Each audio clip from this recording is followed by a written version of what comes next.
சூதாட்டத்தை ஊக்குவிக்கக்கூடிய செயலிகள் மற்றும் இணையதளங்களை முடக்கி இருக்கிறது மத்திய அரசு. இதனை நாம் முக்கிய செய்தியாக பார்த்து வருகிறோம். உண்மையான பண அட்டை மற்றும் காசினோ விளையாட்டு செயலிகள் ஆகியவை முடக்கப்பட்டுள்ளன. இதுவரை 8400 இணையதளங்கள் மற்றும் செயலிகள் முடக்கப்பட்டுள்ளதாக மத்திய அரசு தெரிவித்திருக்கிறது.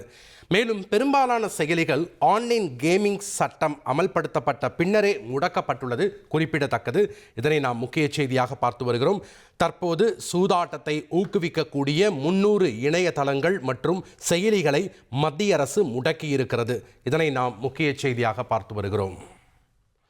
கூடுதல் விவரங்களோடு இணைகிறார் செய்தியாளர் ரமேஷ்குமார். வணக்கம் ரமேஷ்குமார். மத்திய அரசு இது தொடர்பாக என்னென்ன விஷயங்களெல்லாம் வெளியிட்டிருக்காங்க, சொல்லியிருக்காங்க? குறிப்பாக இந்த 300 இணையதளங்கள் செயலிகள் எது முக்கியமானது, விவரங்கள் என்ன? இந்தியாவை பொறுத்தவரை ஆன்லைன் சூதாட்டங்கள் என்பது தடை செய்யப்பட்டிருக்கிறது. மத்திய அரசு இதற்கென்றே ஒரு பிரத்யேக சட்டம் ஒன்றை இயற்றி நாடாளுமன்றத்தில் அண்மையில் நிறைவேற்றியிருக்கிறது. இந்த சூழ்நிலையில் தற்போது மத்திய அரசு இந்த ஆன்லைன் சூதாட்டம் மற்றும் பந்தயத்தை ஊக்குவிக்கக்கூடிய 300 இணையதளங்கள் மற்றும் ஆப் செயலிகளை மத்திய அரசு தடை செய்திருக்கிறது. இந்த தடை செய்யப்பட்ட செயலிகள் மற்றும் இணையதளங்கள்ல பிளாட்டுகள், ரவுலட் மற்றும் லைவ் டீலர் டேபிள் ஆகியவை அடங்கும்.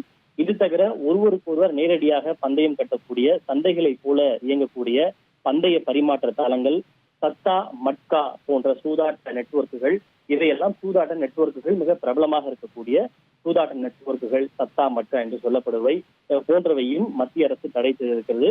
உண்மையான பண அட்டை மற்றும் கசினோ விளையாட்டு செயலிகள் ஆகியவையும் மத்திய அரசால் முடக்கப்பட்டிருக்கின்றன. இந்த சட்டம் நடைமுறைக்கு வந்த பிறகு சுமார் 8400 இந்த சட்டவிரோத ஆன்லைன் சூதாட்ட இணையதளங்கள் மற்றும் செயலிகள் முடக்கப்பட்டிருப்பதாக மத்திய அரசு தெரிவித்திருக்கிறது. அதன் தொடர்ச்சியாக தான் தற்போது மேலும் 300 ஆன்லைன் சூதாட்ட தளங்கள் மற்றும் செயலிகள் தற்போது மத்திய அரசால் முடக்கப்பட்டு இருக்கின்றன. நன்றி ரமேஷ்குமார், உங்களுடைய தகவல்களுக்கு. உங்கள் தந்தி1 தொலைக்காட்சியில் காதலும் கலகலப்பும் நிறைந்த ஒரு புத்தம் புதிய ஃபேண்டசி தொடர் ராஜா ராணி தினமும் இரவு 8 மணிக்கு.